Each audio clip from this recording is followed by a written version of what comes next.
So everything's come together and you guys have seen it on the big screen. Was it all that you expected? You know, how was it? Well, there's some surprises.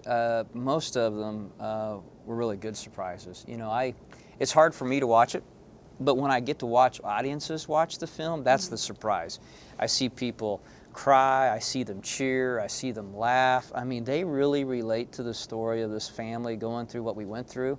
And the quality of how they produced the film, that's been the big surprise, and we're very grateful, obviously, because you know, not only were we concerned about the accuracy of the story, but the quality of the film, and both of them have been wonderful. Yeah, amazing quality. I mean, Randall Wallace did a great job. Like, how did you guys feel when you knew that he was coming on board? He's a great director. Well, you know, he has fans even in Imperial, Nebraska. It's like, you got Randall Wallace? Well, no, someone else got him, but we're really glad he's on board, you know. And now, I've got to know Randall Wallace now personally, and talk about a great guy to talk shop with. Yeah, wonderful. Yeah, and the look, I mean, does it look like your hometown? Does it feel like, you know, the movie and the placing of it, does it feel like it? Yeah, I think it personifies what a small town is like. Everybody knows everybody's name.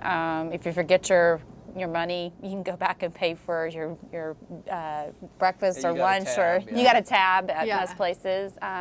Also, everybody's kind of involved in everybody's life and intertwine several levels. I think it does a good job of doing that. Yeah. Now, I'm sure it was a big deal to portray Jesus in a positive way and trying to figure out how to do that. How do you feel like they kind of portrayed Jesus? Maybe Connor, you can. Well, I think in this movie, even though you don't really see Jesus, you just see either his body or you see the painting at the end. I think that he is that his name is in the entire film, because even though he only appears for a short time in the film, he has one of the most impacts on everybody else. Yeah. Now, what about the questioning? Did you all in real life go through that kind of questioning where the church was is this because a lot of the church today in the Western world doesn't understand the supernatural elements or whatever. Well, I think a lot of people try to downplay that, which is unfortunate that the church would slide so far away from where God wants us to be, but that's true. But I think, in the film, they compress time, and so a lot of the things coming at us came a lot faster at us in the film than in real life. But everything that is depicted there are issues that we deal with, have dealt with, continue to deal with today. And it's interesting, here's a boy here's my son. I had to tell him, if Jesus did something for you, you need to tell people about that. The same thing I would tell anyone else. If he's answered a prayer for you, or if you know he's done something in your life, you need to share that. Yeah.